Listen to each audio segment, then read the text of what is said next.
ఉన్న బంగారాన్ని విడిపించి ఆ రోజు ఆన్లైన్ రేటుకే మేము కొంటాం. Sharma gold company. నమస్కారం, సుమన్ టీవీకి స్వాగతం. అక్టోబర్ మాసం ద్వాదశ రాశుల వారికి జాతకరీత్యా ఏ రకంగా ఉండబోతుంది, నవగ్రహాల సంచారం ద్వాదశ రాశుల్లోని ఏ రకంగా జరుగుతుంది, దానివల్ల ఎలాంటి ఫలితాలు ఉంటాయి, అలాగే ఎటువంటి పరిహారాలను పాటించుకోవాలి, ఈ అంశాలను తెలియజేసేందుకు మనతో పాటు ఉన్నారు ప్రముఖ జ్యోతిష్య శాస్త్ర పండితులు, జ్యోతిష్య రత్న, జ్యోతిష్య చక్ర వైభవ నిపుణ డాక్టర్ రాళ్లపల్లి రవికుమార్ గారు. గురుగారు నమస్కారం. నమస్కారం. గురుగారు, మొదటగా ద్వాదశ రాశుల్లో నవగ్రహాల సంచారం ఎలా ఉందో తెలియజేస్తారా? శరదిందు సమాకారే పరబ్రహ్మ స్వరూపిణి వాసరాపీఠ నిలయే సరస్వతి నమస్తుతే. సుమన్ టీవీ ప్రేక్షకులకు నమస్కారం. ముందుగా ఈ అక్టోబర్ నెలలో ద్వాదశ రాశుల్లో నవగ్రహాలు ఎక్కడెక్కడ ఉన్నాయో ఇప్పుడు మనం తెలుసుకుందాం.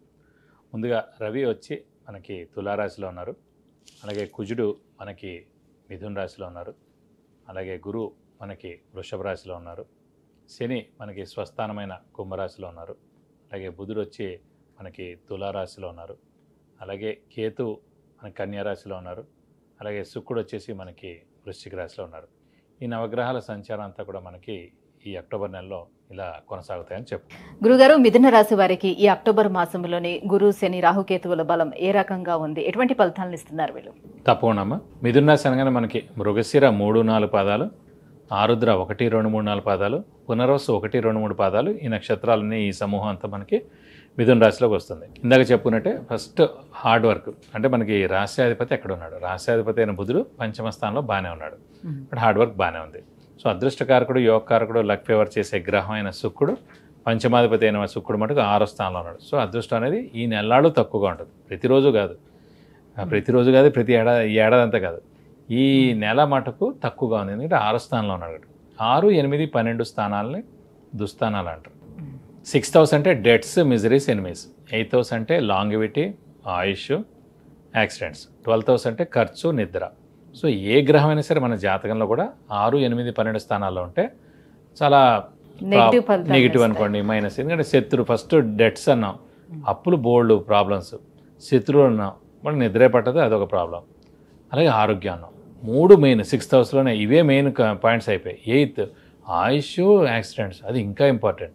12th మనం ఎంత సంపాదించినా ఖర్చు ప్లస్ నిద్రలోనే ఎక్కువ ఉన్నారనుకోండి, బద్ధకం పెరిగి సో ఏ పని చేయరు. సో ఈ 3 స్థానాలు దుస్థానాలు అంటారన్నమాట. సో ఈ దుస్థానాల్లో ఎన్ని గ్రహాలు ఉంటే అంత మైనస్ అన్నట్టు. కాబట్టి మన గోచారీత్యా కూడా చూసుకున్నప్పుడు 6వ స్థానం, సరే ఒకటి ఏంట్రా అంటే 6వ స్థానంలో ఉన్నాడు. సో అదృష్టకారకుడు అయ్యాడు కాబట్టి అదృష్టం తక్కువగా ఉంటుంది ముందు ఈ నెలలు అనుకోవాలి. సో నెక్స్ట్ వచ్చేసి మనకి శని మటుకు భాగ్యస్థానంలో బాగానే ఉన్నాడు. సో దైవబలం, దైవానుగ్రహం మనం చూస్తున్నప్పుడు మటుకు గురువు అవుతాడు. ఆ గురువు అనేవాడు కూడా మనకి వ్యయ స్థానంలో ఉన్నాడు.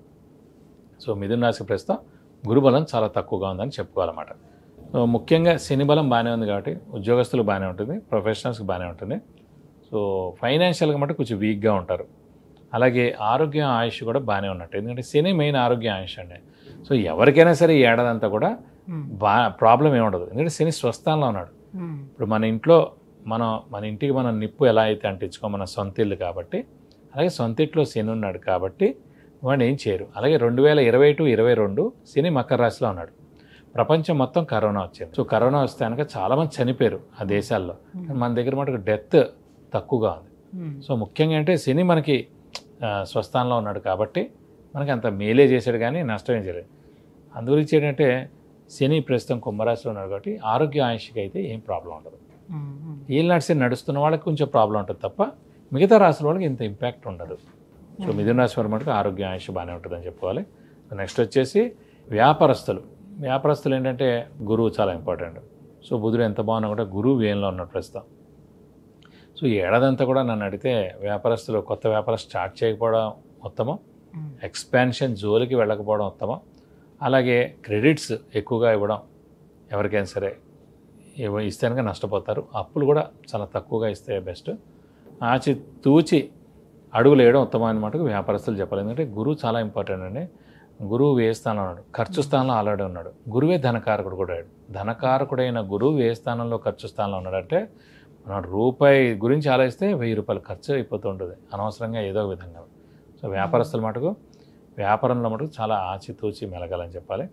అలాగే ఫారెన్ టూర్ కానీ విజిట్స్ కానీ అవి ఎవరైనా ట్రై చేసుకుంటే మటుకు ఖచ్చితంగా వెళ్ళేందుకు అవకాశాలు ఎక్కువగా ఉన్నాయి, ఎందుకంటే శని చాలా బాగున్నాడు కాబట్టి. సో అయితే భాగ్యస్థానంలో ఉన్నటువంటి శని ఉద్యోగస్తులకి అలాగే విద్యార్థులకి ఫారెన్ ట్రిప్స్ ఎవరైనా వెళ్ళాలనుకునే వాళ్ళకి బాగానే కలిసి వస్తుంది ఖచ్చితంగా. గురుగారు మరి గురుబలం తక్కువ అని అంటే ఎంత మటుకు ఉన్నట్టు వాళ్ళకి 50-50 చాయిస్ అన్నట్టుగా? అంటే ఇప్పుడు అలాగే ఇందాక మనం రాశిలో ఉన్నాడు అన్నాం, వృషభ రాశి, అది 50 అన్నట్టు. ఇప్పుడు వేలో ఉన్నాడు, ఇది 25% అన్నట్టే మేడం. అంతేనా? అంతే. 2, 5, 7, 9, 11 అయితే 90% అండి.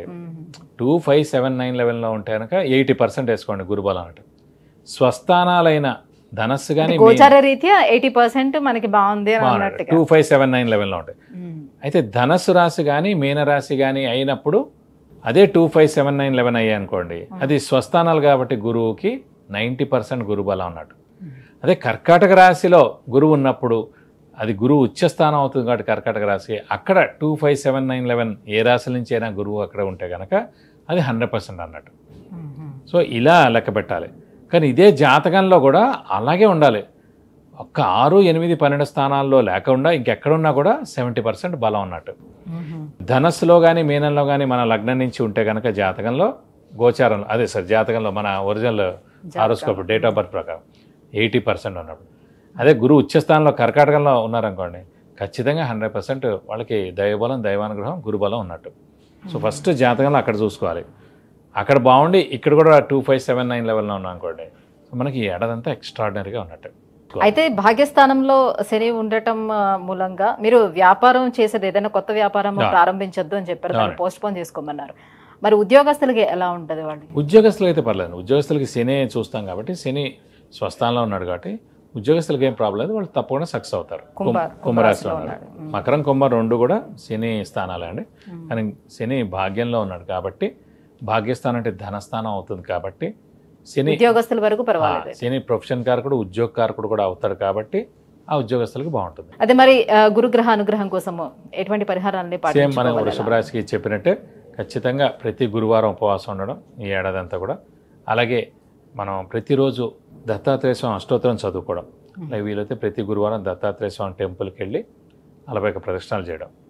అలాగే వీలైతే కనుక ఒక్కసారి ఇంకా గురుబలం తక్కువగా ఉంది, ఏ పనులు జరగట్లేంటే మటుకు ఖచ్చితంగా గురువుకి 16,000 సార్లు జపం చేయించి శనగపప్పు కేజీంపో ఒక yellow lungi 1000 rupees worth gold item దాని వేస్తే కనుక దోషం మొత్తం తొలగిపోతుంది. వాళ్ళ జన్మ కుండలిలో గురువు ఉచ్చస్థానంలో ఉన్నా కూడా గోచార రీత్యా ఎఫెక్ట్ ఉంటుందా? గోచారీత్యా ఎఫెక్ట్ ఉంటుంది. అప్పుడు ఒకవేళ వాళ్ళ జాతకరీత్యా గురువు ఉచ్చలో ఉన్నాడండి, లేదంటే ధనస్సు మీనంలో ఉన్న స్వస్థానంలో ఉన్నాడండి, అదే కర్కాటకంలో ఉచ్చస్థానంలో ఉన్నాడు అనుకోండి, ఇప్పుడు గురుబలం గురువు వ్యయంలో ఉన్నాడు కాబట్టి గోచారీత్యా ఒక 50% హెల్ప్ చేస్తాడు. అక్కడ 100 ఉన్నాడు కాబట్టి ఇక్కడ 50 చేస్తాడు. అక్కడ నీచలో ఉన్నాడు అనుకోండి అసలు 1% కూడా హెల్ప్ చేయడు. అక్కడ బలం బట్టి అక్కడ ఆల్రెడీ 6, 8, 12 స్థానాల్లో ఉన్నాడు లగ్నం నుంచి, ఇక్కడ 10% కూడా హెల్ప్ చేయరు. 6, 8, 12 కాకుండా ఇక ఎక్కడ ఉన్నా కూడా 30-40 చేస్తాడండి. ఉచ్చలో కానీ స్వస్థానంలో కానీ ఉంటే కనుక మన ఒరిజినల్ జాతకంలో ఇక్కడ వ్యయ స్థానంలో ఉన్నా కూడా 50% హెల్ప్ చేస్తాడు. అలా చూసుకోవాలి. విద్య, ఉద్యోగం, వివాహం, విదేశీయానం, సంతానం, ఆరోగ్యం, ఐశ్వర్యం ఇలా వీటన్నిటి గురించి తెలుసుకోవాలంటే కింద స్క్రోల్ అవుతున్నటువంటి నెంబర్లకి కాల్ చేసి లేదంటే మెసేజ్ చేసి గురువుగారి అపాయింట్మెంట్ పొందవచ్చు. గురుగారు, మిథున రాశి వారికి అక్టోబర్ మాసం ఎలా ఉండబోతుంది, ఎటువంటి పరిహారాలను పాటించుకోవాలి, ఈ విషయం తెలియజేసినందుకు ధన్యవాదాలు. నమస్కారం.